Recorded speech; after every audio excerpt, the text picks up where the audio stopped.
Mon nom est Denis Boucher et je te souhaite la bienvenue dans mon labo.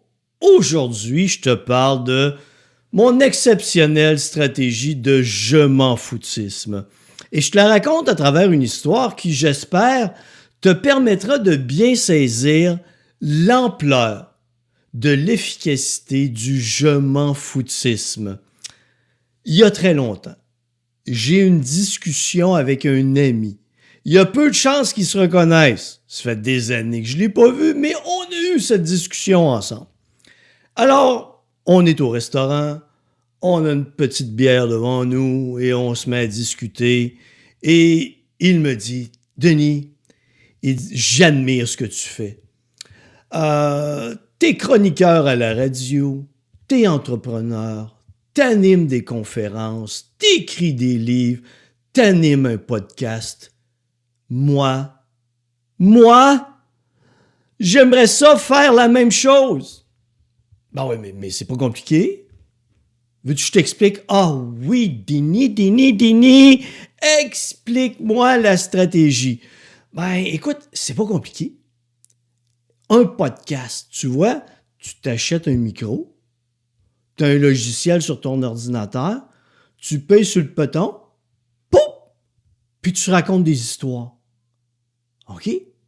Aussi simple que ça. Oui, mais là, Denis, non, c'est plus difficile que ça. C'est qu'est-ce que les gens vont penser de moi? Mais comment qu'est-ce que les gens vont penser de toi? Qu'est-ce que ça a à voir dans ton projet? Tu veux raconter ce que tu as envie de raconter? Fais-le, mets-le en ligne. Oui, mais si les gens me critiquent, ben c'est parce que tu vas en avoir plein qui vont te critiquer, mon Jean-Guy. Plein de gens vont te critiquer. Ah, OK, je mets ça dans mon cerveau quelque part. Denis, parle-moi des conférences. Comment tu as commencé à animer des conférences? Bien, écoute, j'ai réuni tout ça, là, ce que tu me parles, livres, podcasts, chroniqueurs, entrepreneurs, conférences. Je me vois comme un communicateur. Je raconte des histoires et je ne trouve que je n'ai aucune importance personnelle. Il me semble que la phrase était longue, hein? En fait, je crois que je n'ai aucune importance personnelle. Je raconte les choses sans objectif, avec plaisir, pour mon bonheur personnel. Si ça touche certaines personnes, j'en suis heureux. Si ça fait chier des gens, j'en suis encore plus heureux. Parce que mon objectif dans la vie, c'est quand je vais mourir, j'espère avoir agacé le plus de gens possible. Ouais. Alors, tous ces gens qui vont m'écouter, que ça plaise, que ça dépaise, que ce soit dans le milieu, entre les deux, rien à foutre. Je fais ce que j'ai envie de faire. Alors, les conférences, comme je vois que je suis un communicateur, ben j'ai établi une conférence qui est très populaire, comprendre et gérer la fatigue physique et mentale. J'en ai donné sous d'autres thèmes, mais c'est celle qui roule le plus actuellement. Et je m'en vais raconter mon histoire. J'ai établi un plan de conférence avec mon expérience scientifique, mon expérience clinique, avec ma façon d'exagérer, mon sarcasme habituel. Je me suis servi de ma personnalité. Alors, ce que tu fais, moi, ce que j'ai fait, c'est que j'ai un bureau de conférencier.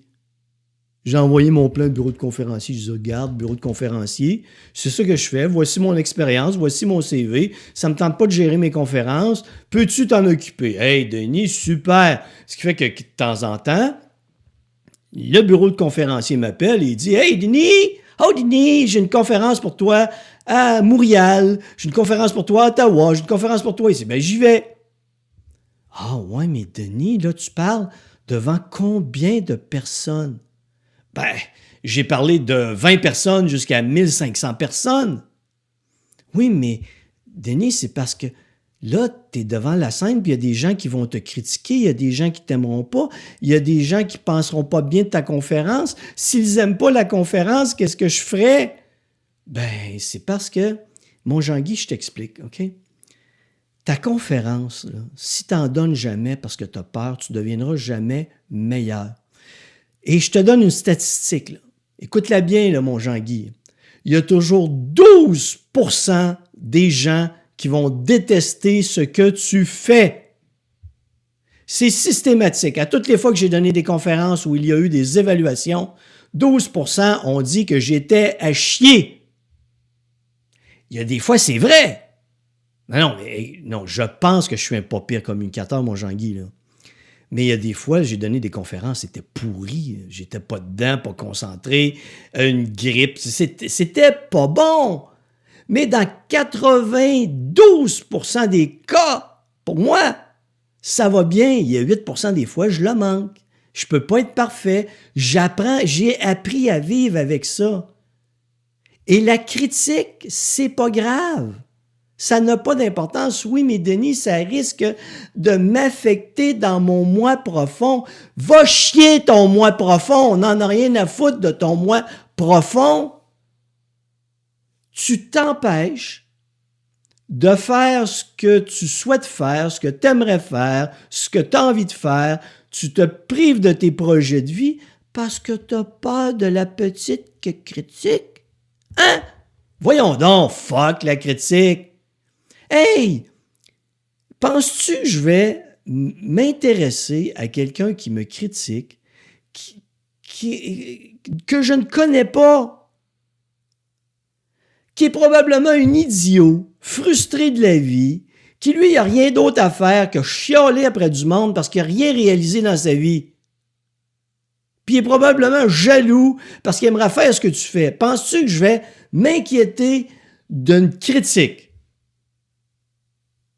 Non.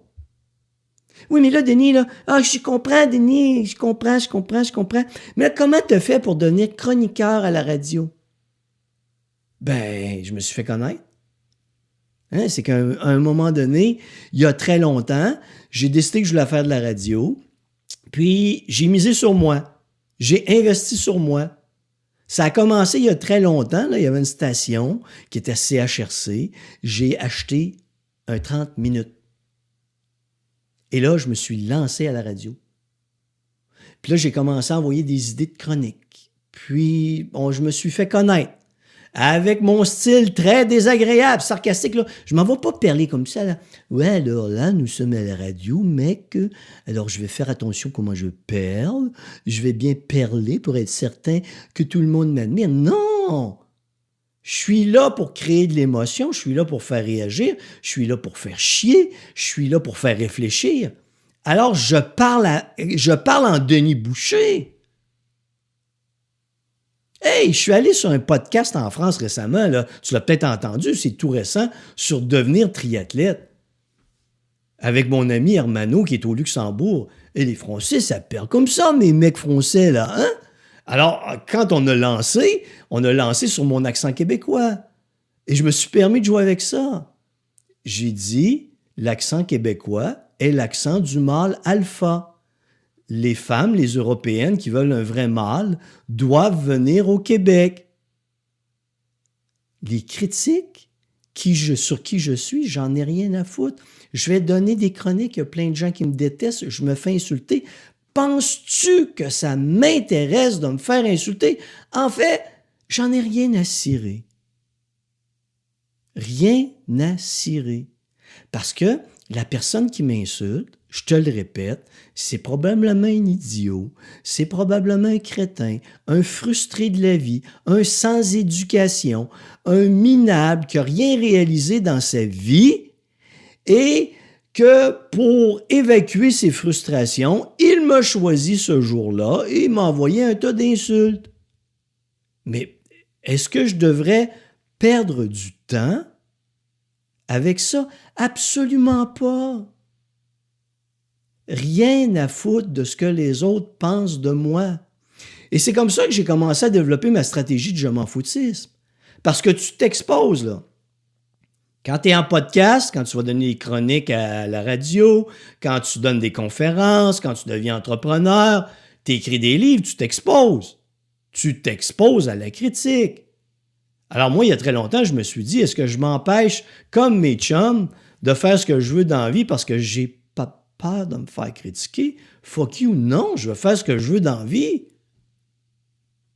Même chose pour les livres. Je publie des livres, j'ai lancé ma maison d'édition. En passant, je suis très fier de dire qu'au moment où j'enregistre, là, le 5 juin 2026 qui s'en vient, j'ai mon tome 7 de la série Inspecteur paranormal qui s'intitule Sorcière qui sort. Je te raconterai l'histoire de ce livre-là. C'était du travail. Et tu vas comprendre pourquoi il y a plein de gens qui échouent. Non, mais en passant, si ça te tente d'aller voir, là, c'est denisboucherauteur.com. Tu vas là-dessus, va voir la série Inspecteur paranormal, le livre 7 s'en vient. Bref, je reviens au livre. OK? Ça ne peut pas être parfait.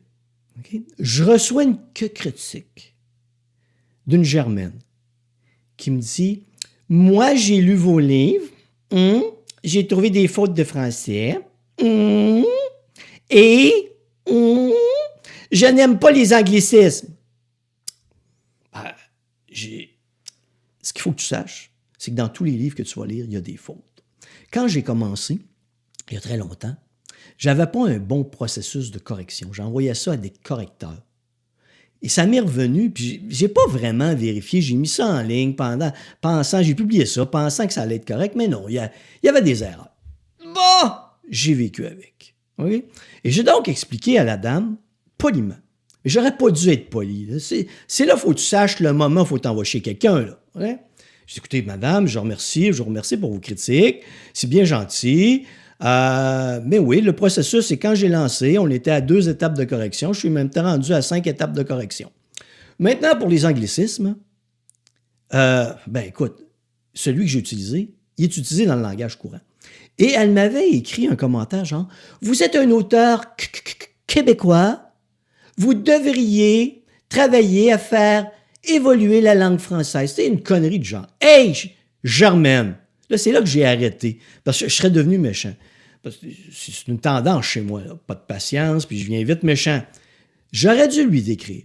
« Va chier, Germaine. » OK? Parce que moi, j'ai pas de contrat signé avec qui que ce soit où mon rôle d'écrivain, c'est de faire respecter la langue française, faire rayonner la langue française, quoi que ce soit. J'ai pas signé de contrat avec ça. Puis j'ai pas d'obligation du gouvernement d'être un représentant de la langue française. Hey, Germaine, je raconte des histoires pour mon plaisir personnel. Si t'es pas contente, achète-la pas, mes livres. Et là, je t'entends dire, oui, mais Denis, si personne achète tes livres, tu feras pas d'argent. Je le sais! C'est pas mon but. C'est d'investir sur moi, c'est de développer une maison d'édition. Ça prendra le temps que ça prendra. Qu'elle ait du succès ou non, ça n'a pas d'importance. Ce que j'aime, c'est le processus. Le processus d'écrire, le processus de partir d'une idée, construire un livre, le corriger, le publier, en faire le marketing. C'est ça que j'aime. Et si les résultats sont « je fais de l'argent », tant mieux. Si les résultats sont « je fais pas d'argent », rien à foutre. J'investis sur moi pour mon bonheur personnel. Et dans tout le processus, l'autre aspect, quand je discutais avec mon ami Jean-Guy, où là, il écoutait tout ça, il avait les pupilles dilatées, là, comme s'il était en train de sniffer de la coke. Parce que là, il voyait la réussite, il voyait l'extraordinaire patente. Mais j'ai dit, écoute, mon Jean-Guy, là-dedans, faut que tu sois résilient. C'est une vision à long terme. Comme j'en parle dans mon programme de perte de poids, tout est une vision à long terme. Tout ce qui mérite d'être réussi nécessite du temps. Faut que tu en mettes. Et là, tu vas commettre des erreurs. Si tu cherches la perfection, t'es fini. Oublie ça. Il n'y a pas un projet que tu peux partir avec la perfection. Faut que tu acceptes que tu vas commettre des erreurs, que tu peux te faire engueuler sur tes erreurs, que tu peux te faire blaster sur tes erreurs, que tu peux te faire critiquer sur tes erreurs. Mais un coup que tu as lu ça, ah, tiens, ça, oui, hey, c'est une très belle critique négative qui va me servir à progresser. C'est ça le but. Et les gens ont très peu cette vision. Enfin, quand je parlais avec mon ami Jean-Guy, tu comprends qu'on part de loin, là, parce que Jean-Guy il pense que c'est facile, lui. Hein? Tu pars de l'idée qu'il faut que tu développes ton je m'en foutisme. Les critiques des autres, rien à faire. Et beaucoup de gens ont le corps sensible, là, hein? Ils ont la panique facile. Si tu n'es pas capable de développer ça, oublie ça, tu n'y arriveras pas. Ça, c'est la première étape, le je m'en foutisme. La deuxième étape, c'est d'accepter que tout fonctionne en mode essai-erreur. Tu ne peux pas être parfait en partant. Et si tu attends qu'un projet soit parfait pour le mettre de l'avant, tu n'y arriveras jamais. Moi, un projet part en sachant qu'il est bourré d'erreurs et que je vais l'améliorer dans le processus. C'est comme ça que je fonctionne. Et lui, à l'époque où on s'est parlé il y a quelques années, j'étais à quelques livres, là, je suis rendu à près de 25 livres publiés, avec plein d'autres idées qui s'en viennent. Mais lui, il n'en a pas encore publié un. Il n'a pas encore fait de podcast. Il n'a pas encore fait de chronique à la radio. Il n'a pas encore donné de conférence. Il n'est pas devenu entrepreneur comme il disait qu'il voulait être. Non! Parce que la première étape, c'est le je m'en foutisme. Le deuxième, c'est de ne pas chercher la perfection. C'est d'être capable de procéder en mode essai-erreur. C'est ensuite, la dernière, une vision à long terme. Parce qu'une courbe de progression d'une entreprise ou d'un projet ou de n'importe quoi, hein, c'est pas le succès instantané. Tu vas investir beaucoup. La réalité, là, c'est parce que c'est le fun de voir « Hey, tel entrepreneur, quel succès incroyable! » Ben oui, mais c'est parce que ça fait 25 ans qu'il travaille là-dessus. C'est pas nécessairement un succès instantané. Fait que souvent, ce qui va se passer, c'est une courbe très, très, très, très, très, très lente de progression. Puis à un moment donné, tu pognes un coude et là, la réussite s'installe. Mais ça peut prendre des années, ça peut prendre... C'est une vision à long terme. Et tu as ces trois choses importantes dans la réussite. Je le répète, là. Le je m'en foutisme, ça, il faut que tu le développes. Je m'en foutisme. Essai-erreur, cherche pas la perfection. Vision à long terme. Et c'est pour ça que plein de gens que je regarde aux alentours, autour de moi, parlent beaucoup et agissent peu. Mike Tyson, tu te souviens le boxeur, disait toujours, il l'a dit quelques fois, j'aime sa citation, « Tout le monde a un plan jusqu'au premier coup de poing sur la gueule. » Parce que dès la première frappe, la plupart des gens abandonnent. Moi, j'ai appris à encaisser avec mon je m'en foutisme, avec oublie la perfection, avec vision à long terme, et ça a tout changé pour moi. Pourquoi tu penses? Si tu y réfléchis un peu. J'affronte pas la peur et la terreur. Je construis alentour du plaisir. Je fais tout ça pour moi. Pour le plaisir, le bonheur. Je fais ce que j'aime quand je veux. C'est un plaisir. Il n'y a pas de pression. Je suis libre.